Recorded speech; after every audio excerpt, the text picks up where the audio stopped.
como en el hospital, ustedes saben que las infecciones urinarias son motivos de consulta frecuentes. Estos son los porcentajes. Del 1 al 5% de las consultas en atención primaria, lo cual es un montón porque las consultas en atención primaria son mucho más elevadas que las consultas a los espacios de guardia, y el 2 y el 3% de consultas en los servicios, ¿sí? Y lo que es importante también, que en el total de infecciones que tenemos representa el 22%, por lo cual es una enfermedad infecciosa frecuente. Así que bueno, estos son como conceptos claves. La incidencia aumenta con la edad. En el caso de las mujeres no es tan así, porque a veces tiene que ver más con la edad sexualmente activa, pero la realidad es que a medida que va aumentando la edad, está demostrado que aumenta la frecuencia. Es una cuestión de, bueno, el cabezo pélvico, alteraciones de la vejiga, alteraciones de los estrógenos. Y en el caso de los hombres es igual. A medida que aumenta la edad, aumenta la prevalencia de infecciones urinarias, y en el caso de los hombres tienen que ver con alteraciones o trastornos prostáticos, degenerativos, con hablarse de causas tumorales, y con también instrumentación de la vía urinaria, sondados, cateterismo. Bueno, esto es clave. Esto yo creo que es clave para que ustedes lo graben, fijen y cuál está la pasta de la clase.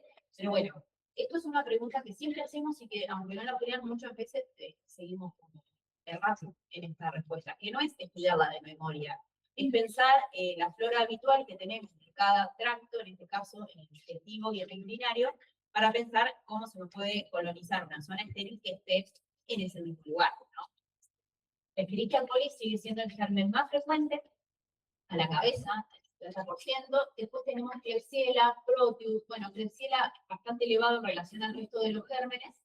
Proteus, Serratia, Citrobacter, Enterobacter. Bueno, se suele ver, son los gérmenes más hallados en los urocultivos. Pseudomonas aeruginosa no la vamos a pensar de entrada, si la vamos a pensar en huéspedes no comprometidos, la vamos a pensar en personas con instrumentaciones crónicas de la vía aérea, en algunos pensados. No la vamos a pensar en todas las personas, pero bueno, cuando la pensamos es un germen a cubrir. Esto teniendo en cuenta después cómo asociamos la etiología a tratamiento. Acinetobacter, enterococos con menos frecuencia, es casi lo mismo. Y los hongos, esto es importante porque ustedes, si habrán estado rotando en los hospitales, ven que muchas veces encontramos cándidas allí, sobre todo, y a veces encontramos otras más resistentes.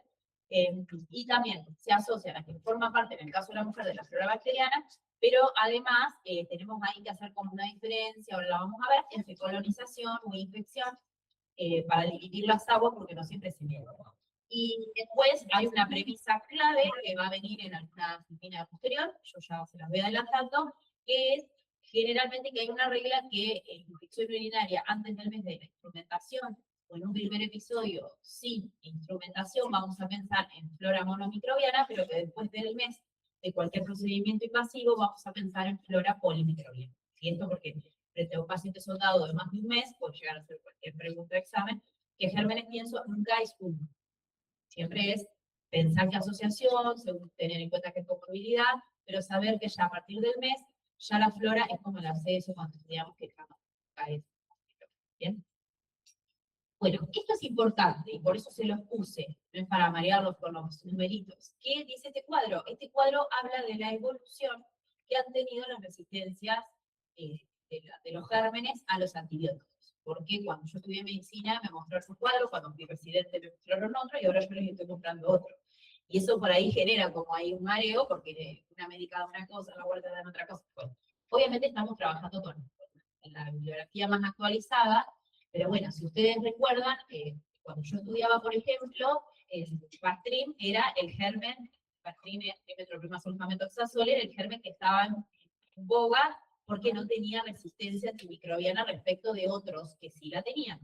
Bueno, hoy vemos que la eficacia que tienen no supera el 80%, por lo cual no sería un fármaco de primera línea para indicar empíricamente, ¿no? Porque la sensibilidad es otra cosa, si nos da la sensibilidad in vitro, bueno, no, tenemos como un reaseguro. La realidad es que, ahora vamos a ver, no a todo el mundo hacemos antibiograma, ni no a todo el mundo pedimos un productivo. Entonces, para que ustedes vean que la ampicilina sulbactam, bueno, esto lo vimos justo en el caso clínico, la ampicilina sulbactam, y teníamos que discutir si estaba bien o no estaba bien, tiene que ver con que tiene una resistencia muy elevada, además de que es un fármaco que no es de primera elección, porque un combinado tampoco lo vamos a elegir, excepto, ahora vamos a ver, determinados targets. Y fíjense cómo la cefalopurina de primera y la nitrofurantoína, que es lo que ahora vamos a elegir como primera elección, cefalo de primera con cefalexina, bueno, nuevamente tienen niveles de eficacia positivos cuando antes era porque lo tenían. Digo esto como nosotros influimos permanentemente en la generación de resistencias, bueno, la down regulation después de los genes de la resistencia cuando dejamos de usar. Y eso es un juego de que si están expuestos la generan, no están expuestos la pierden, y así estamos haciendo juegos. Pero qué peligroso, estas drogas no son del todo costosas, pero cuando empieza a haber multiresistencia en drogas que son más costosas y además que no se puede rápidamente generar el desarrollo de un nuevo fármaco, lleva muchas etapas, ustedes lo saben, a ver, en farmacología llevan muchas etapas el desarrollo de un fármaco. Entonces no se llega a la velocidad que se va generando la resistencia al desarrollo del nuevo fármaco, y es donde podemos llegar a tener problemas que dependen obviamente en alteración en la vida de las personas. Fluorquinolona, que es el último, que es la cipro, que quien escuchó ciprofloxacina, las farmacias de confeccionaria y las farmacias me dan la ciprofloxacina. Bueno, la ciprofloxacina, fíjense cómo tiene buena eficacia, pero cómo ha perdido la eficacia en los mayores de 65 años, que es por ahí en donde uno más le indicaría. En los hombres por la penetrancia en la próstata, y en las mujeres por los factores de riesgo asociados, los mismos soldados. Y hoy por hoy, en ese lugar que es el que más se daba, por el uso en otras infecciones de menor grado, estamos teniendo resistencia. Cuanto antes nadie dudaba que en una pielonefritis iba cipro, que en una persona con una piedra en la litiasis iba cipro. Bueno, ahora esto está en así. Bueno, para empezar, definiciones. Bacteriuria sintomática, ¿sí? Bacteriuria sintomática, esto también está en la guía. Esto es clave. La bacteriuria sintomática es el desarrollo en aumento. La bibliografía dice 10 a la 5 en las personas normales, como si fuese el valor que usamos para determinar que hay una infección, ¿sí? Pero en pacientes que tienen algún tipo de instrumentación, un catéter, un stent, se toma 10 a la 2, ¿sí? Para pensar en la presencia de bacteriuria sintomática. Lo clave de la bacteriuria sintomática es que es un solo germen. Si aparecen más de un germen, lo que tenemos que ver es si es una contaminación de la muestra, en el caso de que la muestra sea ambulatoria, que es un primer episodio, o también una contaminación en el caso de que yo tome una muestra en un paciente instrumentado, con un catéter, con una talla vesical. ¿No se usa el piocito acá para determinar el diagnóstico con uno solo? Eso lo van a ver en otras bilirrubinas, que va a venir. Yo me voy adelantando, chicos. Vamos a pasar rápido. Que la piuria, que son los piocitos, o el olor fétido en la orina de pacientes con sondas crónicas, no es indicador de infección propiamente dicho, ¿sí? Pero esto es clave, porque muchas veces por una turbidez directamente se medicaba, y en realidad por ahí necesitamos un recambio del sistema, pero no necesariamente medicar. Eso ahora va a venir y está probado, digamos, con la evidencia correspondiente. Así que bueno, si querés volver al anterior, lo importante de esa filmina anterior es que no está indicado de rutina la medicación de estos bacterias. Eso suele ser también preguntas. Sí, en las embarazadas, sí, obviamente, a ver, sí voy a indicar medicar una bacteriuria en una mujer embarazada porque sabemos que está asociado a colonización del perineo y en los primeros trimestres de vida, amenaza de parto pretérmino, en los últimos trimestres de embarazo, a ruptura prematura de membranas, poliomielitis. El perineo de una embarazada lo tenemos que tener descolonizado de gérmenes potencialmente dañinos, como hacemos el hisopado para el estrepto de la semana 35-38. Bueno, hacemos la pesquisa de bacteriuria sintomática y o de infección urinaria los 3 trimestres. Eso sí, por ahí lo van a ver en gineco, lo van a ver cuando roten. Y en el caso de infecciones urinarias, ahora lo vamos a ver, en el caso de infecciones urinarias la pesquisa es mensual. Pero bueno, en el caso de infecciones urinarias, la bacteriuria sintomática en las embarazadas sí se trata. Y se trata también, y esto es lógica, no es memoria tampoco, en aquellos pacientes que van a ser sometidos a una instrumentación quirúrgica. Si yo voy a colocar un catéter, sé que tengo un sobrecrecimiento bacteriano, va a haber solución de continuidad, va a haber un procedimiento traumático, ahí también. ¿Sí? Esto es como Y en inmunocomprometidos depende. ¿Qué germen? Por ejemplo, pseudomonas neutropénico febril, está indicado, lo vamos a ver. Pero si es un inmunocomprometido, por ejemplo, un diabético que tiene la euglucemia, no se justificaría, ¿sí? Si es un inmunocomprometido, pero no va a tener el procedimiento invasivo, está cuestionado. Lo que sí está claro es que por medicar bacteriurias asintomáticas tuvimos la resistencia antibiótica que hemos tenido. ¿Sí? Bien, seguimos. Bueno, mujeres embarazadas, es lo que acabo de decir, ¿sí? En mujeres embarazadas, nosotros sabemos que esta pesquisa, cuanto antes mejor, nosotros sabemos que una captación precoz del embarazo es antes de la semana 12, entonces siempre apuntamos a que ya en el primer control la persona salga con el urocultivo. Y el urocultivo tiene que ver con la pesquisa de la bacteriuria asintomática, excepto que ya no sea una bacteriuria asintomática y la persona tenga con algún síntoma. Esto ya es cistitis en embarazada, pielonefritis en embarazada, que ahora lo vamos a ver también. Estamos hablando de bacteriuria asintomática. ¿Sí? Bueno, tiene una prevalencia elevada, por eso la pesquisamos, si no, tampoco. Usted siempre piensa que cuando hacemos una pesquisa es porque hay una prevalencia elevada, si no, tampoco no sería coste efectivo. ¿Sí? En ausencia de tratamiento se podrían desarrollar cistitis y un 30-50% de los casos desarrollar pielonefritis. Eso sí es grave. ¿Sí? Bueno. Por algunos cambios anatómicos que tenemos en el embarazo que tienen que ver, obviamente, con el crecimiento del útero y una disfuncionalidad de la vejiga como músculo, tanto para retener como para eliminar, y además con un descenso del piso pélvico que hace aún más corto ese trayecto, bueno, para la colonización, ¿no es cierto?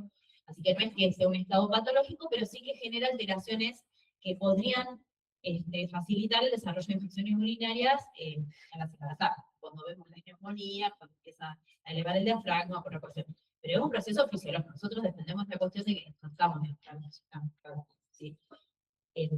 Así que bueno, y otros factores vinculados pueden ser condición socioeconómica, partos previos, sobre todo partos previos, porque también lo vamos a ver más adelante cuando veamos menopausia, igual menopausia la vez más rápido, porque no está estrictamente en nuestro listado, pero también esto tiene que ver con las alteraciones del suelo pélvico. Los desgarros, los prolapsos, tanto rectales como uretrales como vaginales o del cuello, todos los prolapsos también predisponen a las infecciones urinarias. Por eso se asocia, digamos, la menopausia con ese aumento, como les dije, a lo largo de la vida de la prevalencia. ¿Sí?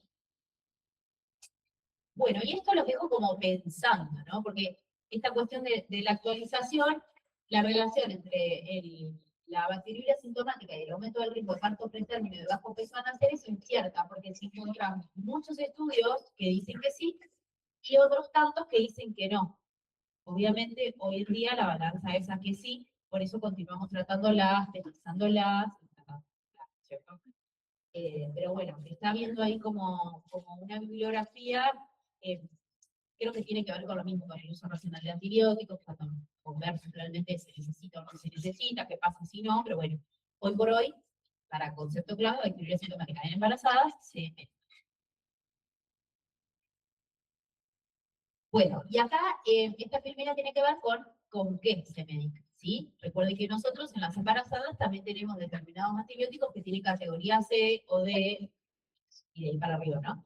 Entonces, hoy por hoy la indicación es nitrofurantoína, que hoy vimos que tenía buena tolerancia y buena sensibilidad en general, en la primera imagen que vimos, la nitrofurantoína, 100 miligramos, lo que tiene la nitrofurantoína es, bueno, obviamente que no es tóxica, pero que en los tratamientos cada 6 horas, muchas veces es difícil la adherencia. Por eso ahora las guías ya dicen 6 u 8. Antes era 6, eran 4 tomas diarias, a veces era bastante complejo sostener el antibiótico. Así que ahora lo que se trata es de 8 horas y 4 a 7 días. Eso también, mínimo 4. Porque es como que si hay una mejora clínica rápida, hay una interrupción del tratamiento y en eso también tenemos que ser como muy, digamos, como muy insistentes con las personas, ¿sí? La segunda opción es cefalexina, esto lo pueden grabar también para las embarazadas, como ahora lo vamos a ver, como para las mujeres en un primer episodio, digo, para que no tengan tanto que queman la cabeza. Siempre estamos hablando de personas sin factores de riesgo, sin no comprometidos, que no tienen ninguna instrumentación de la vía urinaria. Y después ya vamos evolucionando a amoxicilina clavulares o a metroprimazol, ¿sí? Pero bueno, evitar en el primer trimestre y evitar en el tercero por la toxicidad. Con lo cual, no es un fármaco que vamos a memorizar o a tener mucho en la cabeza, teniendo en cuenta lo que vimos hoy también de la baja, de la baja efectividad que estaba teniendo, ¿no? En este caso, en embarazadas yo sí voy a tener el cultivo, o sea que siempre, esto es clave, es un concepto clave también, está en algún lugar, está la cuestión de que yo planteo una terapia empírica basada en la evidencia, pero que siempre me sostengo del resultado del antiprograma. Muchas veces yo, no sé, tengo que nitro es la mejor y resulta que en esa persona es resistente el germen. Alguna vez, una sonda, alguna vez hicieron una cirugía, tuvo un accidente, tuvo terapia en un mes. Son antecedentes que muchas veces vuelven atrás, pero no es raro encontrar que tenemos antibiograma y ajustar ese tratamiento al resultado, porque muchas veces no coincide. Esto también es importante, lo hablábamos el otro día con los casos clínicos. A todos, nunca le pido un cultivo, a todos, a quién. Bueno, esto también es importante que ustedes lo sepan, también por esta cuestión de cómo cuido los recursos. Y quién realmente cambia las aguas, de quién las divide. Bueno, en embarazadas es importante pedirlo, obviamente, porque esto va a asegurar de que se termine esa colonización o bioinfección, ¿no? Porque seguimos hablando de bacterias sintomáticas, ¿sí? Pero bueno, ya les voy adelantando que lo tratamos como si fuese una infección real en la embarazada, ¿sí? Así que bueno, ahí les dejé bien claro, se debe realizar el cultivo 7 días posteriores a la finalización del tratamiento. Y un concepto que les dije hoy al principio, que una vez que ya hubo una bacteriuria asintomática tratada por una infección, el uro es mensual. Si no, normalmente lo pedíamos trimestral. Así que bueno. Bueno, y esto, porque nos quedan algunas dudas de lo que hablábamos hoy, si la bacteriuria asintomática, la trato o no la trato, bueno, vieron que yo les dije, la trato en embarazadas y en instrumentaciones quirúrgicas, y acá está la evidencia. Si ustedes después lo quieren leer, está súper interesante, pero bueno, toman los principales motivos donde antes tratábamos la evidencia y que finalmente se toma la decisión de no seguir los tratando. Por ejemplo, pacientes diabéticos, mayores de 65 años institucionalizados. Realmente la evidencia está en pacientes que serán sometidos a procedimientos urológicos invasivos. En esas personas sí está indicado tratarlos y obviamente que podemos ajustar a la sensibilidad que nos venga el antibiótico, porque digamos, en embarazados no trata empíricamente, pero en realidad si es bacteriuria asintomática, vos no tratás hasta que no tenés el resultado. Y este resultado ya te viene con el antibiótico. Con lo cual, se recomienda siempre, antes de ese procedimiento, iniciar ese tratamiento antes, ¿no? Sirve siempre. En el momento que le estoy poniendo el gasto, le estoy dando el antibiótico. Mínimo, dicen las guías, 24 horas antes de ese procedimiento. Puede ser una litotricia, puede ser una colocación de catéter de Orejoz, un sondaje, una citoscopía. Hay un montón de procedimientos masivos, ¿no? Bueno, esa está re interesante para que ustedes vean de dónde surgen también estas recomendaciones, si quieren profundizar un poco. Bueno, las infecciones urinarias en mujeres,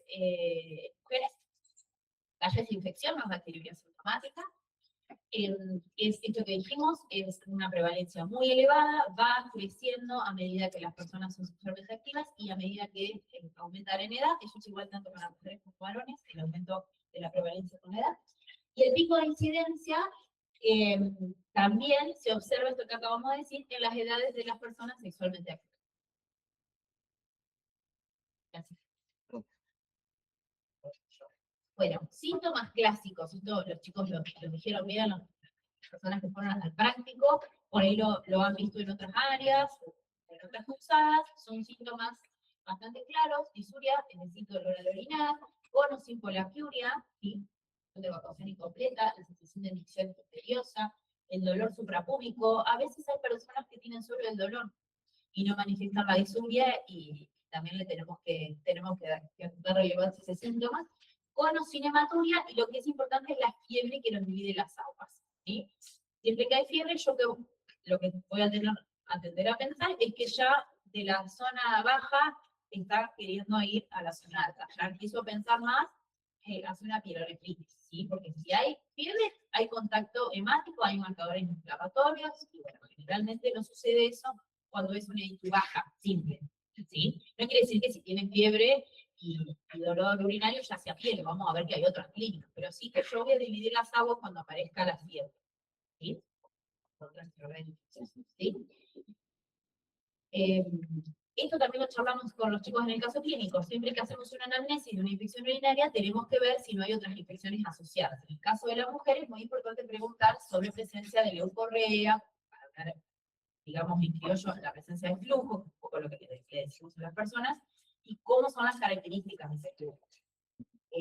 Entonces ahí de alguna manera ya podemos dividir las aguas también. Si es solo una uretritis y el dolor de la disuria tiene que ver con la vulvovaginitis, que incluye la uretra dentro del electrolito vaginal, o no. ¿Sí? Ya sí, descarto esta cuestión, voy a pensar más en un poquito más pura, pero si además la persona revelada, que tiene relaciones sexuales no protegidas, que tiene los correas malolientes, o abrir el paraguas y pensar en otro. ¿Sí? Bueno, seguimos. Bueno, las infecciones urinarias, esto es lo mismo que les dije hoy para la bacteriuria sintomática. Vamos a pensar en la misma escala antibiótica teniendo en cuenta la evidencia de sensibilidad que vimos también al principio. No hay diferencia entre el primer episodio de cistitis o de infección urinaria baja y el de bacteriuria sintomática en personas que requieren tratamiento. El tratamiento va a ser el mismo. Lo vamos a tomar como una infección urinaria. ¿Sí? En este caso baja.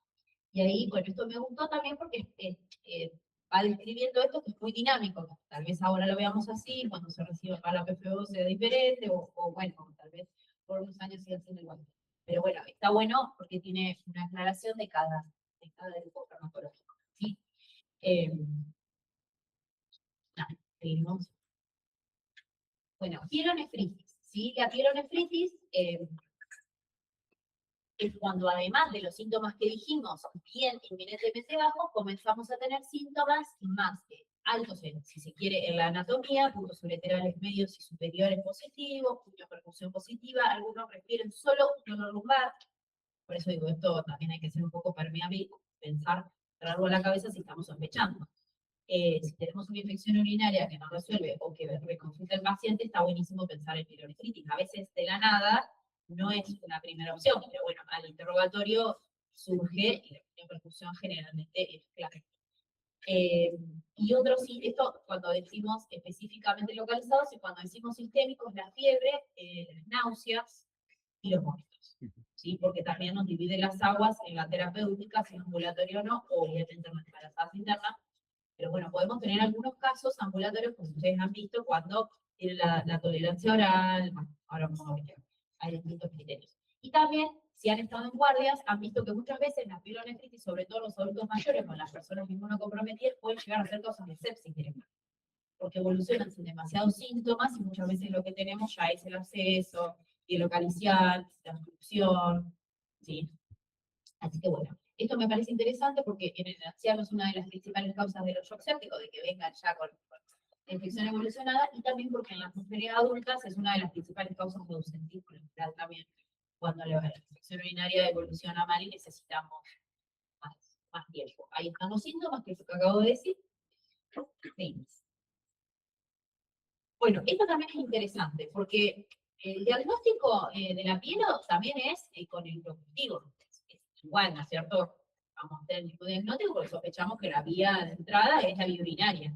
¿Sí? Fíjense que esto es nuevo, en las guías también está bueno actualizarlo, porque antiguamente también le hacíamos los cultivos a todas las personas con pielonefritis y tenían fiebre.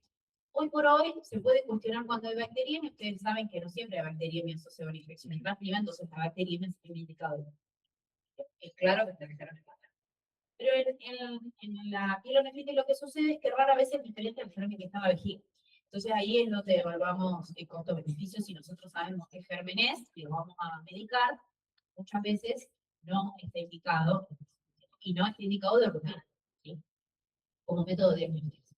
¿Sí? Aproximadamente el 80% de los pacientes con pielonefritis tienen recuentos de colonias elevados, ya un poco más elevados que en la cistitis, que eso es importante también para ver, y los estudios por imágenes no se solicitan de rutina, pero en algunos casos, es lo que yo les digo, en casos de shock séptico, de complicaciones, sí, para descartar el absceso, que es lo más común de ver en las personas que hacen la pielonefritis, toda el compromiso renal y drena hacia la pelvis, bueno, a veces hacia los cálices, a veces hacia la fascia. Obviamente que ya es un estado súper tóxico en el que las personas. La ecografía es un estudio bastante digamos, costo-beneficioso porque tiene un bajo costo, irradia a la persona y permite hacer este diagnóstico. de masas, de abscesos, de aumento de la refringencia renal, en el parénquima, que eso es el diagnóstico de pielonefritis. Pero bueno, también en algunos casos más graves, cuando sospechamos que además puede haber litiasis, puede haber obstrucción, puede haber complicación, si solicitamos la tomografía también. Bien, así es.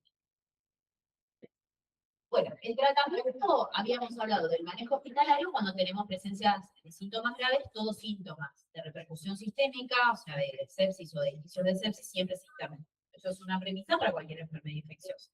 Pero hay casos en los cuales tolera la vía oral, tiene fiebre, pero no está taquicárdica, no está hipotensa, tengo un medio seguro, puede volver, se puede intentar un tratamiento vía oral ambulatorio con ciprofloxacina. En ese caso, sí ponemos la ciprofloxacina porque está justo en que hablamos de la penetrancia oral y la potencia que sí seguía teniendo en mujeres en edad joven, ¿sí? 500 miligramos cada 12 horas y el tratamiento se extiende generalmente a 10 días, cuando antes habíamos dicho entre 5 y 7, entre 4 y 7 para la bacteriuria sintomática, mínimo 10, ¿sí? En este caso, en la pielonefritis. En el caso de ambulatorio. En el caso de internación, obviamente ya los sistemas antibióticos son parenterales, se hace extracción, no se la tengo ahí, sí la tengo ahí, vamos a empezar por ceftriaxona, 1 gramo día, y si la persona es alérgica, tendremos que pensar en, según la sensibilidad, en un escalón superior, para les dejo bien la guía, y el tratamiento es endovenoso, ¿sí? Entre 48 horas y 72 de permanecer afebril, recién ahí ser, y obviamente de no tener más vómito, de estar un poco más aliviado, de tolerar la vía oral, recién ahí está indicada la rotación a vía oral, no antes. Esto también es importante porque antes era 24, 48, seguida se rotaba, y ahora se espera un poco más en la pielonefritis para rotar antes. Sí. Esperamos que llegue el resultado del laboratorio para aceptar el tratamiento pilónico o lo. No. La pielonefritis. Acuérdense la hora de oro en toda enfermedad infecciosa y ni hablar en enfermedad avanzada. Sí se puede ajustar. Sí se puede ajustar. Esto es un procedimiento que ingresamos al paciente, le tomamos la muestra, empezamos la terapia empírica inicial. Generalmente el seguimiento lo tenemos a los 20-30 minutos, que a veces por gram ya podemos pensar que podemos tener, pero después esperamos y en simultáneo uno va evaluando el paciente. Esto que siempre digo, si la sensibilidad in vivo es de una forma, in vitro es de otra. A veces andan divino y eran resistentes, entonces, bueno, ¿qué hacemos ahí? Bueno, éticamente hay que rotarlo. O a veces al revés, nos dicen que es sensible y no anda y no arranca y hay que rotar al sector de mayor sensibilidad porque, bueno, es sensible, pero el paciente sigue chocado, mejor. Esa no es lo más común de ver, por eso no venimos de gramos, pero puede pasar. Bien, sí. Bueno, las mujeres posmenopáusicas, no nos quiero marear, esto estrictamente no es un tema que lo vayamos a tomar, pero bueno, es interesante también saber que vieron que siempre decimos que ponemos la nitrofurantoína, que la nitrofurantoína tiene mucha sensibilidad, o que va a tener mucha sensibilidad, pero ojo con la función renal, ¿sí? Porque muchas veces los adultos y las adultas tenemos en esas edades, por diferentes cuestiones, como por enfermedades crónicas, o por enfermedades inmunes, o por lo que puede ser, reducir el clearance, y eso hay que tenerlo en cuenta para las nitrofurantoínas, que es lo que ya lo vimos, ¿sí? Y en el caso de las quinolonas, que igual vimos que tenían bastante menos eficacia en ese grupo etario, lo tenemos que tener en cuenta porque acuérdense que se asocia, en el caso de los adultos mayores, en los jóvenes también, pero bueno, más en los adultos mayores, alteraciones de tendinosis. Ustedes saben que empiezan con dolores o con calcificación de los tendones, puede haber rupturas y se asocian directamente a la infección. Ni hablar de la resistencia que ya sabemos que la tenemos, ¿sí? Bueno, infección urinaria recurrente, esto sí, este concepto sí es importante. Infección urinaria recurrente, ¿sí?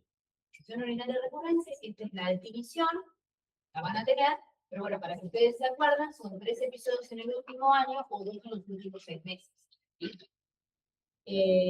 Los estudios demuestran que entre un 30 y un 44% de los pacientes que tienen un episodio de cistitis aguda tendrán una recurrencia, ¿sí? Eso es una, y esto por eso es importante, es una de las principales causas de derivación directamente de infectos, las infecciones urinarias recurrentes. O sea, que las infecciones urinarias, un episodio 2, ambulatorio, cualquier clínico, cualquier generalista, cualquier médico de guardia, pero ya cuando empiezan a ser resistentes, directamente ya es como que lo va derivando al infecto. Y ahora vamos a ver que se podría llegar a manejar primer tratamiento de resistente, pero después cuando hay casos que son muy, muy frecuentes y muy, digamos, vienen muy seguidos los pacientes con algunos síntomas, entonces no pueden trabajar una terapia, esperar dar otra terapia, pero llega un momento que necesitas eso que sí.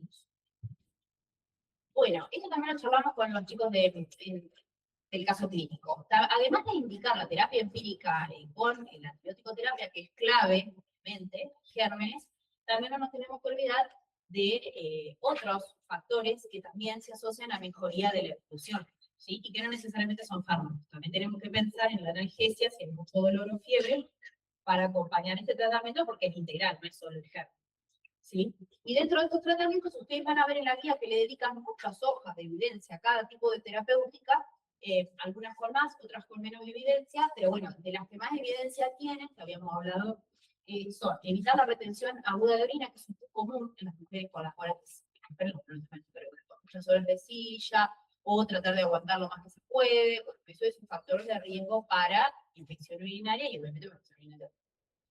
Después, evitar el uso de diafragmas o espermas, ya casi no se usa, pero ustedes saben que el diafragma es un método anticonceptivo de colocación intravaginal, que es un cuerpo extraño, que genera una alteración de la flora que puede generar un que ascienda por dentro. Evitar el estreñimiento, por lo mismo, cuando la persona tiene un estreñimiento y tiene que eliminar sólidas y duras, hace mucha fuerza y ese paso por la región anal, muy cercana a la genital, puede hacer translocación bacteriana de gérmenes durante ese paso.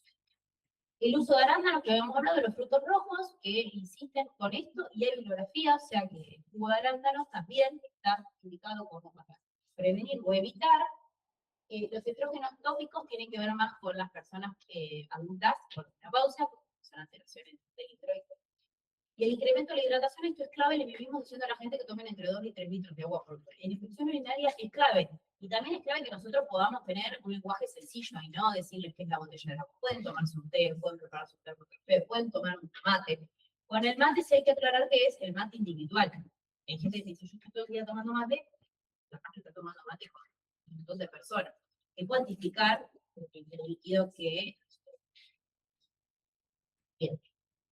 Y los otros son los que no han podido demostrar eficacia, no. Bueno, en mujeres, ahí lo que se hace generalmente es una profilaxis antibiótica. Si tiene más de 3 episodios constatados, bueno, todo durante el año, se pueden hacer ciclos cortos de tratamientos a dosis bajas con trimethoprim, cefalexina y nitrofurantoína. Lo que se busca con estos ciclos cortos es descolonizar ese periné para favorecer, como cuando hacemos el tratamiento profiláctico del SAMR para la nariz o de los lavados de manos. Lo que se busca siempre es descolonizar a partir de esta profilaxis desaparecen los casos, bueno, ahí después evaluamos si se hace otro ciclo o si no, pero en general con eso anda. Hay otras personas que específicamente se asocian con la relación sexual. Entonces eso es lo que ustedes saben como la profilaxis postcoital. Hay personas que necesitan tomar la medicación una vez terminado el acto sexual y con eso andan bien. Eso, bueno, es dependiente de la dirección. Y después es el autotratamiento, que son personas que han tenido, no llegan a tener 3 episodios, han tenido menos, y ya tienen su tratamiento en su casa, entonces ante el menor síntoma lo inician. Lo que sí tiene de diferencia con la quimioprofilaxis es que hay que cubrir la dosis y hay que hacerlo 5 o 7 días, porque si no hacemos resistencia. Bueno, esto ya hablamos bastante, lo voy a pasar medio rápido, es la funcionalidad de la embarazada. En el caso, pasa la siguiente, en el caso de la cistitis, podemos tener los dos mismos episodios, la cistitis o la pilonefritis, ¿no? En la mujer embarazada, fíjense que esto sí es importante, una de cada 3 embarazadas con bacteriuria sintomática va a desarrollar la cistitis aguda, ¿sí? Fíjense que el cultivo es mayor a 1000 unidades formadoras de colonia, ¿sí? Es un poco menos que lo que buscamos en el resto de las personas, más clínica, ¿sí? Si ya tiene síntomas y tiene más de 1000 unidades formadoras de colonia, yo llevo diagnóstico de infección urinaria. Diferente era la bacteriuria sintomática, que era más de 10 a la 3 o más de 10 a la 5, pero sin síntomas. ¿Sí? Eso por ahí es una diferencia.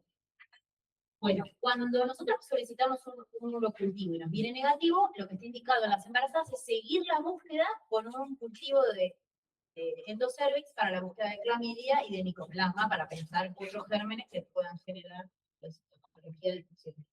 ¿Sí? El tratamiento, por ahí como preguntó el compañero, igual que para la sepsis, se inicia de forma empírica.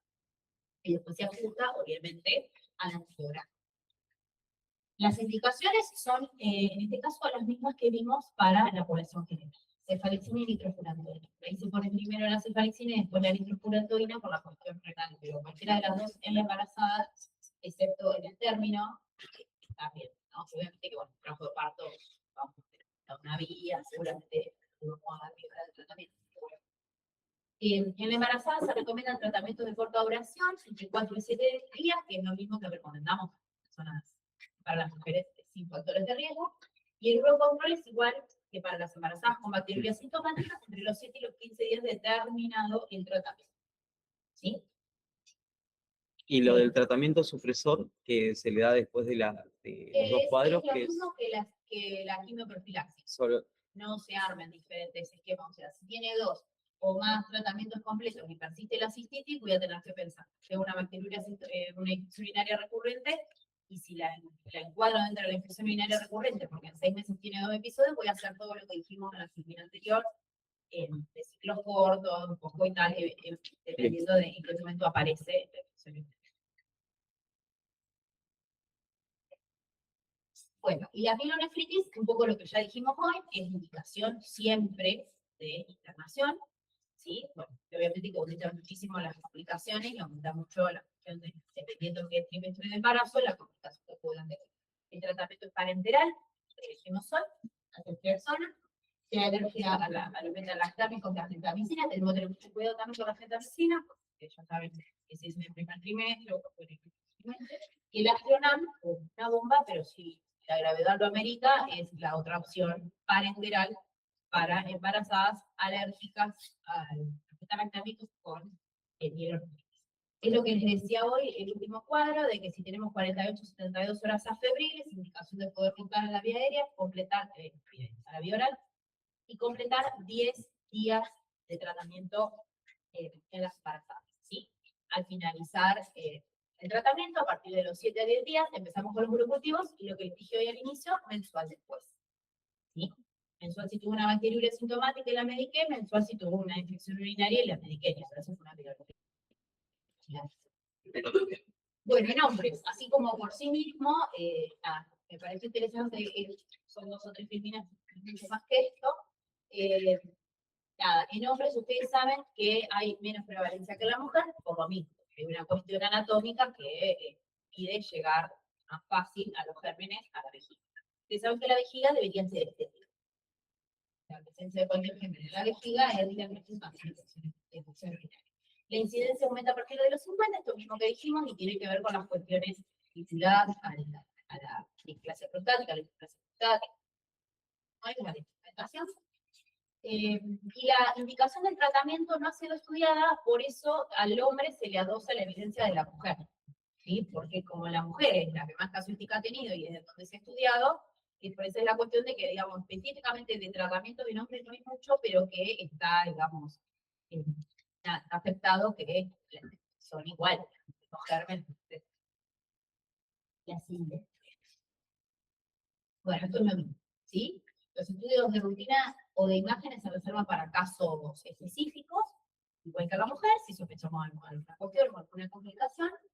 Esto es igual que para la mujer. Bueno, en los hombres se sugiere, a diferencia de la mujer, la extensión 7 días. Vieron que la mujer podíamos hacer 4 a 7, 5 a 7, bueno, pero 10 me acuerdo siempre de 10. Pero bueno, en el caso del hombre, 7 días, ¿sí? Y los esquemas son iguales a los que vimos para la mujer. Nitrofurantoína, cefalexina, y la fosfomicina tromestranol, preparando en monodosis, que se está empezando a usar bastante. Por esto lo veíamos antes en España, en otros países, y ahora lo estamos usando. La duración recomendada es entre 7 y 10. Perdón, entre 7 y 10 la piel, perdón. Acuérdense entonces, la duración recomendada para el episodio de hito baja es de 7, un poquito más que para la mujer. Habrá que después profundizar, porque si estamos diciendo que creo que va a tener que ver con la cuestión anatómica. cuesta tanto llegar, debe costar bastante de colonizar. Y en el caso de la pielonefritis, ya lo que vamos a hacer es aumentar el efecto de los antibióticos, igual que hacemos en la mujer, y en el hombre sí está recomendado de primera instancia la ciprofloxacina. También la ceftriaxona, no es que no. Pero bueno, la diferencia de la ciprofloxacina es que tiene muchísima penetrancia en fosfato. Por eso nosotros en la embarazo directamente la pasamos a la boca. Pero en el hombre nos va a ayudar porque muchas veces hay prostatitis subaguda, orquiepididimitis subaguda, o epididimitis subaguda, que son todas estructuras que están cerca por donde va pasando la vía urinaria y no sabemos bien en qué lugar se pueden haber extrapolado esos genes. En pacientes que requieren internación siempre las ceftriaxona y hay que pensar la mitacina también. Bueno, prostatitis la vamos a pasar con una cuestión de tiempo, la van a tener ahí, bueno, un poco ya me adelanté con la ciprofloxacina. Es otra clínica, es para purulenta, o es otra clínica, el dolor localizado, bueno, el examen físico rectal. No es algo que vayamos a tomar, no es algo que esté, pero tampoco para sacarlo está bueno para que esté. Uy, me quedan 10 minutos. Bueno. ¿Queda mucho? No, estos son ratitos, son una boda. Ahí vimos toda la parte de, digamos, las infecciones urinarias en situaciones dentro de todo fisiológicas, ¿sí? Ahora lo que vamos a ver, y esto igual yo se lo voy a dejar, ya lo tienen en el PEN, igual lo voy a subir, pero bueno, ya lo tienen en el PEN, son en situaciones especiales, de las cuales lo mismo que les dije para orquiepididimitis va a venir tal vez en otra, no en esta, y no va a entrar en esta, pero bueno, está la clase completa y no lo vamos a ver. Así que bueno, infecciones urinarias asociadas a sonda vesícula. Esto sí es importante, porque ustedes seguramente que si anduvieron por el hospital, la mayor parte de las personas, por diferentes cuestiones, están sordadas. Y si anduvieron en ambulatorio no es tan común de ver, pero hay muchas personas que tienen una sonda crónica por diferentes patologías. Y hablar las neuromusculares que tienen las caracterizaciones intermitentes, muchas instrumentaciones en la vida. ¿Sí? En Argentina el programa VITA, que es el programa de infecciones intrahospitalarias, ¿sí? En el 2017 informó que el empleo de sondas vesicales en el 82% de los adultos internados. Eso es un montón, es como decir que de 8 de 10 internados salen con sonda. O sea, es un uso elevado del procedimiento de la sonda en los pacientes con hospitales. Nadie duda en terapia, ni insuficiencia cardíaca, necesidad de... Hay indicaciones puntuales, no es que proponen de capricho, pero también es real, hay que tener en cuenta esos datos que indican como que la mayoría de las personas solo por estar internadas ya tienen un cáncer. Por estar internada por algo, ¿sí? Fíjense cómo pusimos ahí en grande, porque esto es la prevención de la hito asociada a sonda vesical, y particularmente el retiro cuando ya no sea necesario, son fundamentales. Por esto que dijimos, y que creo que ahora viene más adelante, a partir del mes de tener la sonda colocada, la prevalencia o la posibilidad de tener infección urinaria es altísima, y ya no de un germen, sino de muchos gérmenes, ¿sí? Y hablar que si nosotros usamos algún tratamiento preventivo sostenidamente, también las bacterias comienzan a hacer ese biofilm, tanto en las ondas como en ellos mismos, que no les llega nunca tampoco el antibiótico que nosotros vamos a dar, generalmente por vía oral o intramuscular, dependiendo de la gravedad, la vamos a dar. Pero por eso es importante, ¿sí? Esto es importante, la duración de la cateterización es el factor que más se asocia al desarrollo de bacterias. Y como el mundo de infecciones, el mes. Obviamente que cuanto antes mejor. Procedimientos cortos, cirugías cortas, cesáreas, etcétera, 72 horas, 7 días como mucho, y listo. Pero bueno, hay otras situaciones, politraumas, pacientes que están padecimientos bastante más graves, sobre todo en la terapia, que la sonda también para el control de diuresis, y para el control, obviamente, de sepsis, de un montón de patologías, pero bueno, el tema es que cada día va contando para peor. ¿Sí? Bueno, esto es importante. En el paciente sondado, el principal microorganismo sigue siendo el mismo principal de todas las infecciones urinarias. Vamos a pensar. Bueno, eso es al inicio del sondaje. Cuando empieza a pasar mucho tiempo, piensen que hay personas que viven años con sus vesicales, entonces ya es todo un tratamiento tecnológico. Bien, el 10 y el 30% de los pacientes presentan manifestaciones clínicas, o sea, la minoría, chicos. Muchas veces están con la infección y no tienen demasiados síntomas, ¿sí? Bueno, eso también es importante. Ustedes saben que a mayor edad, menos capacidad de respuesta. Ustedes saben que los abuelos muchas veces vienen con la neumonía y levantar la temperatura, bueno, también hay que ver esa capacidad de respuesta que tienen infecciones, hasta volumen, ¿no? O sea que por eso es importante saber, pues está en otro color, que vamos a pedir los únicos controles cuando la persona esté sondada.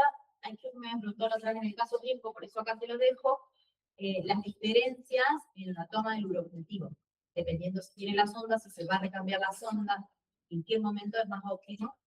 Si querés, pasamos.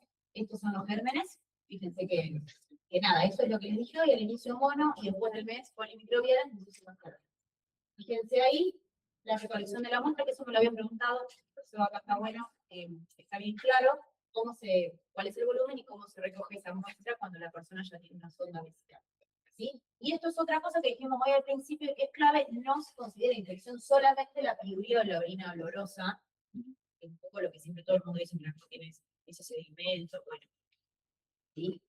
A veces también es, digamos, inflamatorio en el rechazo, el cuerpo, si quieras o no, el cuerpo extraño. Cuando se, ¿sí? Bien, y el aislamiento de levaduras no pasa nada. Y el aislamiento de levaduras, que es lo mismo que les dije también para las otras infecciones, que hay que evaluar si es sintomática o es colonización. Bueno, ahí tenemos. Esto es claro.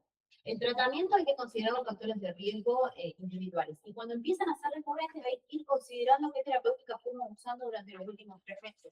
Porque estuvo expuesto a otras terapéuticas. Porque, por ejemplo, está por un shock séptico, una meningitis, que estuvo con un montón de antibióticos, bueno, y además tiene la infección urinaria asociada a la sonda. Entonces tenemos que hacer como eso de que se empieza a complejizar un poco el paciente.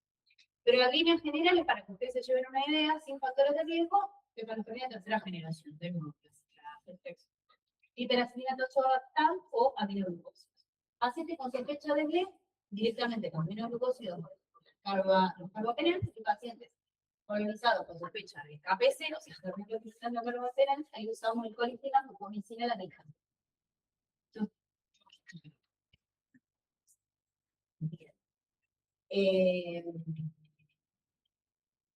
Esto hace referencia de nuevo a la candidiuria.